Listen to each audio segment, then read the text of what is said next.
Hello everybody, Dream here, and today we're going to look at Aether once more, but we're also going to be comparing it to PGR, Punishing Gray Raven.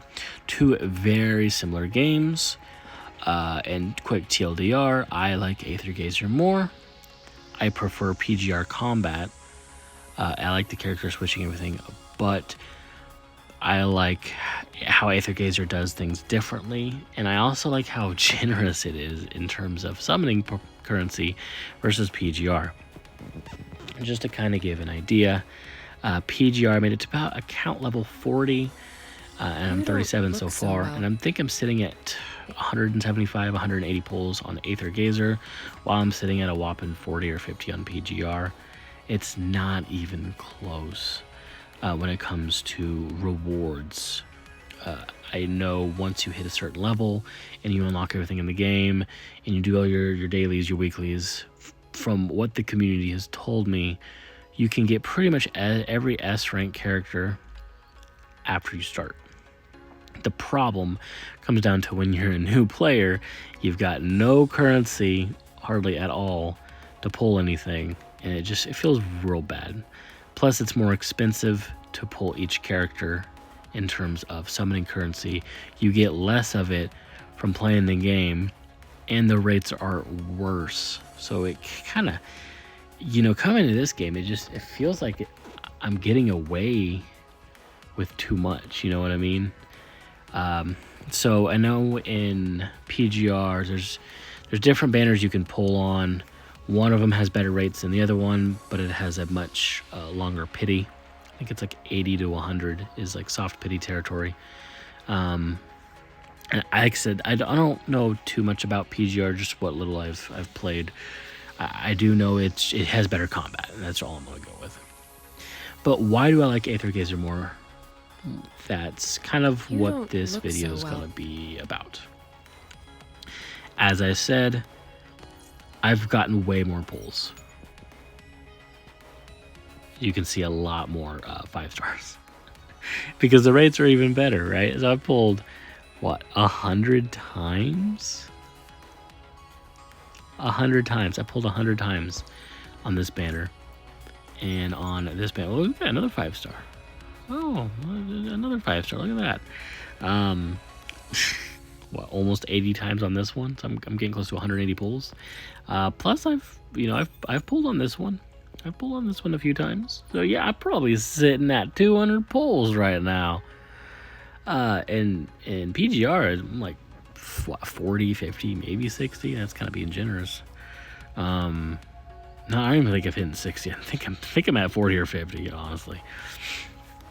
But heck yeah, like the achievements. If we go to the achievements here, look at that. Every one of these puppies has some currency. PGR, that's not the case. In fact, at least from what I've seen, very little of these actually give you currency, while all these do. So, next, let's go check out a mission. Very, very similar mission structure here. You've got your 3 stars. You complete it, you get 50. It costs 200 to summon. PGR, you get 30, and it costs you 250 to summon. So you get less for doing each mission, and it costs more to summon. Also, if you 3-star every single one of them, you actually get more summoning currency. PGR, that's not the case. So I feel like when I'm playing this game, I'm just constantly getting rewards. And don't get me wrong, there's your dailies, there's your weeklies. They all give you, each one of these things I think this gives you 1,000 currency, which is enough for 5 pulls. And then this one, if you do enough in a week, it gives you an additional pull, if I do the math right. So about 6 pulls a week, I would say. And that's just doing the like the weeklies and whatnot. That doesn't even include the actual content that you're doing, right? The reoccurring dream, the dimensional variable, casualty survey, I think pass crashes might be a one-time thing, but I'm not entirely sure. Hazard zone cleaning, all those give you summoning currency. So I've been playing long enough to see if they're more generous long term, because I know PGR is pretty generous to long term, but at least early game from a new player perspective, and why a lot of new players are going to be more drawn to Aether Gazer over PGR, because you actually feel like you're getting currency to pull characters. You get to actually build a ton of different characters. Okay. Versus PGR, I only have a couple. And if you look on here, I have all my characters are S rank or higher, including some actual S ranks. Like Hera, for example, I pulled, or that's not Hera. There she is. Hera, I pulled twice, right? Hell, I pulled twice. I pulled Hell twice in a row. And that's because the rates are 1.6%. Versus PGR, I know it's under 1% for the 60 pull banner. And then the one that's like 80 or 100, I think it goes over 1%. But this one, it's a 1.6%, and it takes 70 pulls to get the character.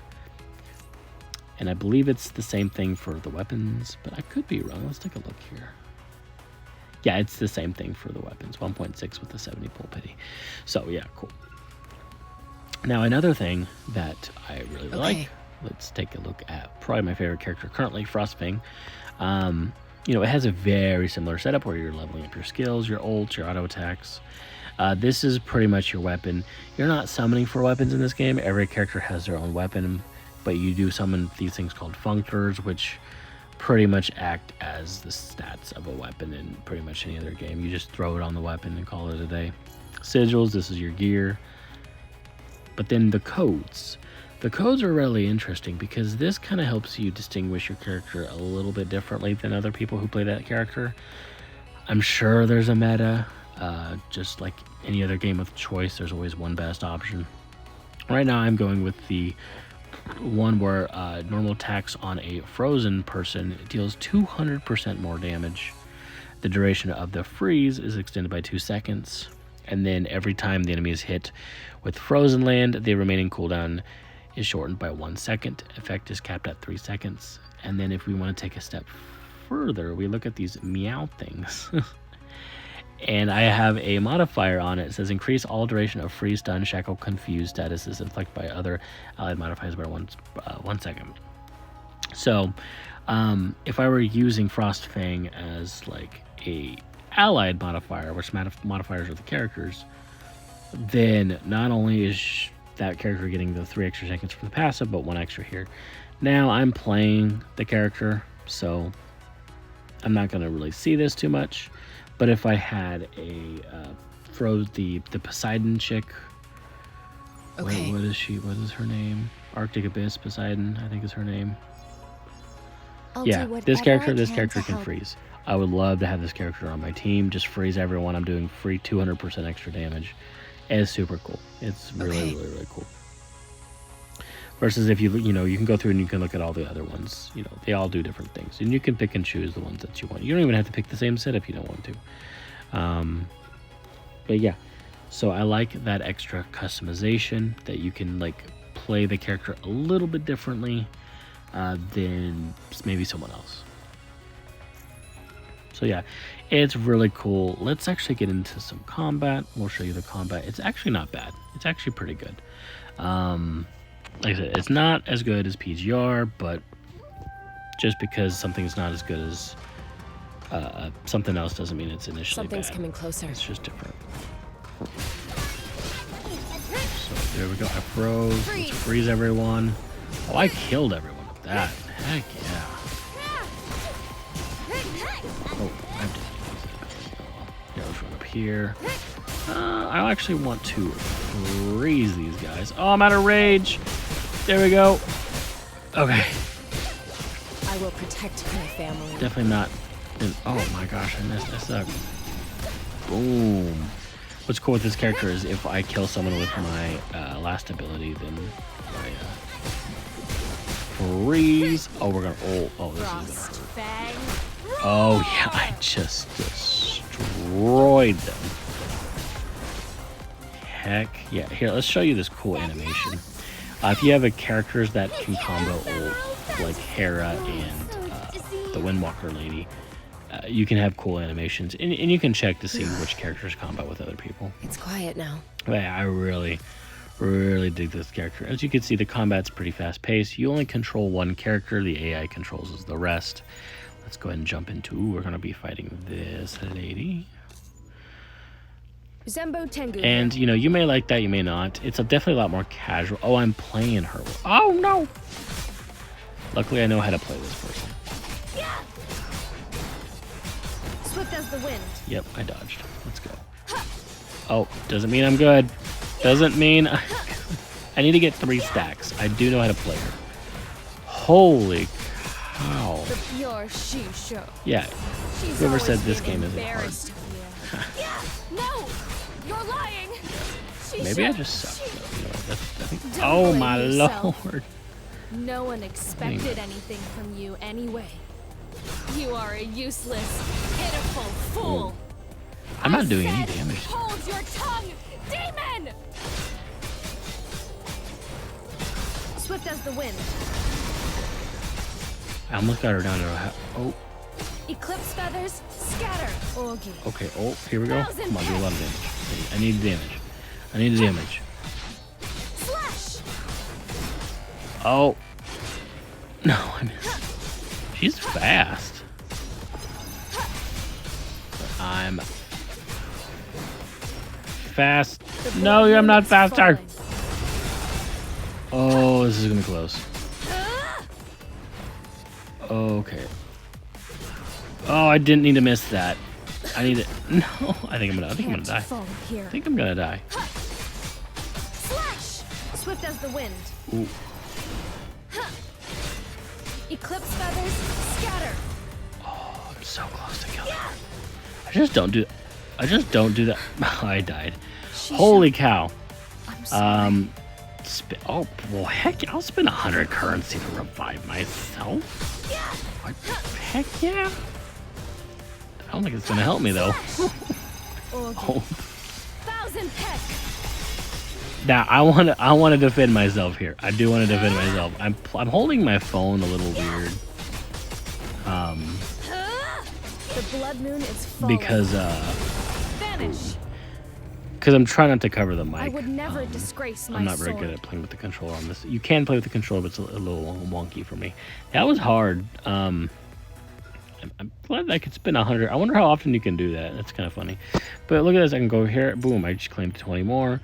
And I have enough for a pull. Literally, I've been talking most of this video, and I already have enough for a pull. It's funny to me. And then, yeah, we'll show you the summoning currency. I'm going to go for Hell. I want more of the Frost Fang. So hopefully I can get... how close am I to a 4-star?